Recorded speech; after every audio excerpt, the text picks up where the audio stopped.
Trust comes from experience, right? I've heard a pastor say that most people don't have an obedience problem, they have a trust problem. If you trust the situation, you can be obedient to it. If you trust those who ask you to do things, you'll be obedient to them. My son, who was born a twin, healthy twin, when he's about 13 months old, he contracted meningitis. Unfortunately, we found out at the point where we had to rush him to the hospital, and by the time we got to the hospital, he was in a coma.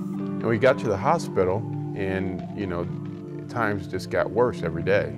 I had nowhere else to go, and the doctors came into my son's room and said that his brain was, being filled with fluids. They finally said, well, we got to give him brain, do a brain surgery, et cetera. Well, at that point, I couldn't take it anymore.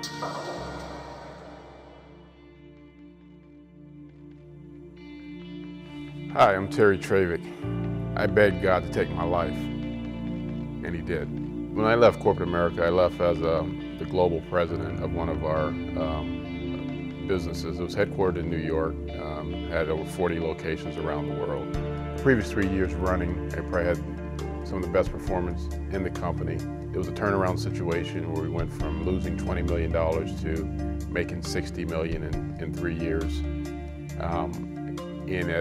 If it were my plan, it would have just been the next step to move even further along in corporate America, from like $1 billion business up to maybe $5 or $10 billion business, well positioned to do something like that. But for some reason, this desire I was losing this desire. I was coming to work and just not feeling as satisfied. But what I ended up doing was I decided to take it to prayer, and I prayed about it, and I shared it with my wife. And what I heard in my prayer was, I'm going to open a door for you. When I open that door, you go through it without hesitation. When you go through the yes test and you get to this place of being in the hallway with God, that's never comfortable. And the only thing you can really rely on at that point is your relationship with Him, and that relationship that's built on trust. And my first major encounter of having to trust God came about 10 years ago. My son, who was born a twin, healthy twin, when he's about 13 months old, he contracted meningitis. So it went from being in a coma to both of his kidneys failing, from both of his kidneys failing to half of his body was paralyzed. Well, the doctor said he'd never walk again. They finally said, well, we got to give him brain, do a brain surgery, et cetera. Well, at that point, I couldn't take it anymore. So I went to a quiet room, all by myself, and I told God, I said, take me. But whatever you do, do not take my son. And I just kept saying that over and over. Take me, take me, take me. And for the first time in my life, I heard the audible voice through the Holy Spirit. And it went something like this: I'll take you, but I'll take you to be part of my kingdom here on earth. And from this moment forward, you work for me. You'll go wherever I tell you to go, do whatever I tell you to do. I want you. And then I heard these words that I'll never forget. And don't worry, Miles is fine. The next day I get a call from my boss. He says, how's Miles? Now remember, at this point I'm a VP in business. I'm not going to tell anybody I just had a conversation with God, right? So I said, well, he's not out of the woods yet. When I said those words, it was like someone just took and just put their fist in my stomach and just twisted it. I mean, my stomach got in a knot. The next day, I get the same exact call from my boss. And this time I hesitated. And I thought about it. It took me a while to respond. But I'm still a VP in business, and I go, he made it through the night, but he's not out of the woods yet. 2 days later, just me and my son in his room, and I'm reading the newspaper. I get to this comic strip, and it just has 2 frames in it. The first frame just shows a bunch of trees that have been cut down, and there are only 2 trees left.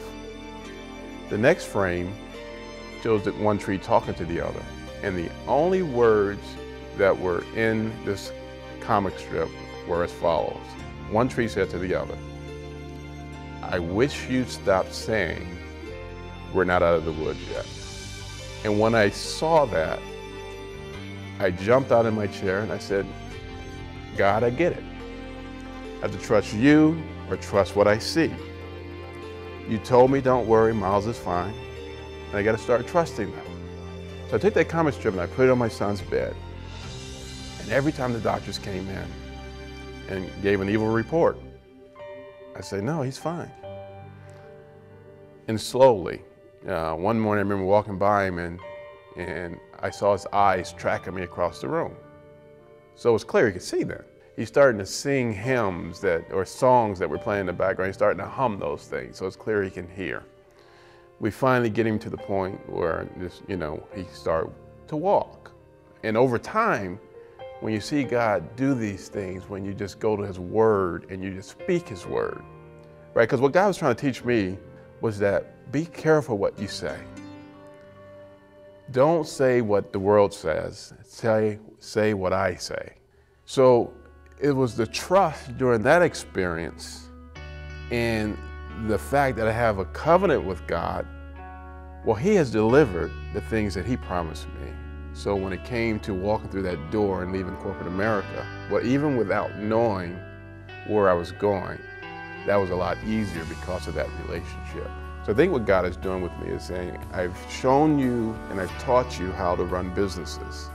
Now I want to take that same skill set and I want to release you to help create value and to raise funds so that we can further the kingdom. And if you're saying He's the head of your life, He's never going to let anything come to you that's not best for you. One thing we know about life is you're going to have tests. The question is, are you going to go through it by yourself or are you going to hold on to God to get through it?